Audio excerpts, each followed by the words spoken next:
Ɗakin taro na Santar Godiya da ke nan birnin Maraɗi ya karɓi bakuncin 'yan jarida na gidajen rediyo da talabijin masu zaman kansu, haɗa da masu mujalla har ma da masu wallafa labaransu ta hanyar yanar gizo. Da jami'an tsaro rashin jihar Maraɗi don halartar zaman ba da horo na wuni guda. Zaman ba da horon ya mai da hankali ne akan sha'anin tsaro da ma ƙoƙarin samar da fahimta da walwalar aiki tsakanin jami'an tsaro da 'yan jarida, musamman a lokacin da 'yan jaridar ke neman labarai akan batu na tsaro. Zaman ba da horon na wuni guda, ƙungiyar DECAF ta kasar Geneva da haɗin gwiwar ofishin jakadancin kasar Jamus a jamhuriyar Nijar suka ɗauki nauyin gudanar da zaman bada horon ta hanyar hukumar koli ta sadarwa ta ƙasa CSC. A yayin zaman bada horon an saurari jawabai daban-daban. Wakilin hukumar koli ta sadarwa CSC Inusa Hima ya ce wannan horo zai taimaka wa 'yan jarida da ma jami'an tsaron wajen gudanar da ayyukansu kafaɗa da kafaɗa, saɓanin yadda a baya 'yan jaridar ke fuskantar cikas daga ɓangaren jami'an tsaron bisa aikinsu na samun labarai. Kullum kuna ji an kama wadansu an tai da su, an kwashe dabbobi an tai da su, to saboda shi ne yanzu wannan kungiya da suna DECAF ya zo wajenmu kamar hukumar rediyoyi da 'yan jarida sun kawo mana horo. Wannan horo gaskiya yana da muhimmanci wajenmu saboda suna nan gaba mu horo bisa kan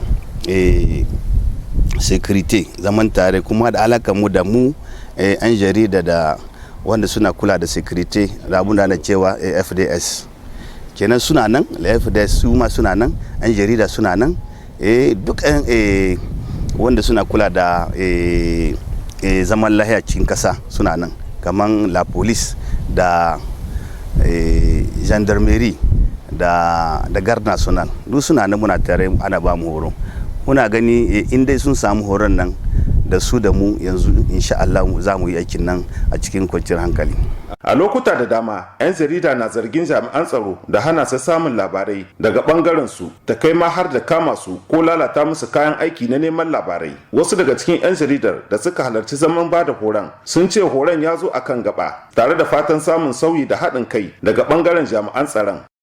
Mu muna nan don ba da labari, su suna nan don ɗaukar matakai na kariya. Kenan ya kamata idan mun nemi wani abu su ba mu labari don kan mu karyata abin da ba gaskiya ba ne mu gaye shi, saboda yau in aka ce an gayi abu a gidan radiyo to jama'a kowa yarda yake yi. Kenan kaga ya zama wajibi ga ɗan jarida ya nemi labari inda ya kamata kuma ya bada shi don saboda ya zama sahihin labari ne kuma wanda al'umma za su yi amfani da shi. 'Yan jarida da sojawa suna samun matsala, sai kaga ka tai neman labari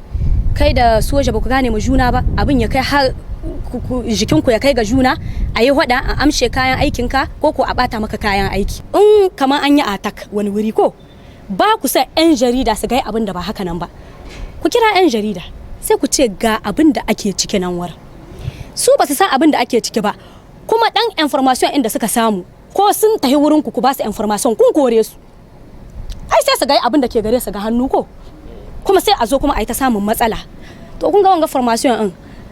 abu ne wanda zai taimaka mana tsakaninmu da su, mu gane mu juna, mu fahimci juna, saboda ba da labaran da muke yi da kuma yanda su ma za su yi su ba mu labari abubuwa su koma daidai. Tun a shekarar 2011 ne jamhuriyar Nijar ta bi sahun sauran kasashen duniya wajen samar da ƙudurin doka na 'yancin faɗin albarkacin baki da sakin mara na samun labarai da wallafa shi ga 'yan jarida ba tare da tsangwama ba, wanda shugaba Isufu Muhammadu a wancan lokaci ya sa wa hannu. To sai dai har yanzu 'yan jaridar na fuskantar matsaloli a yayin neman labaran daga bangaren wasu daga cikin ma'aikatan gwamnati, duk da ikirarin da hukumar koli ta sadarwa ta ƙasa CSC ke yi na cewar har yanzu ana ci gaba da martaba wannan ƙuduri.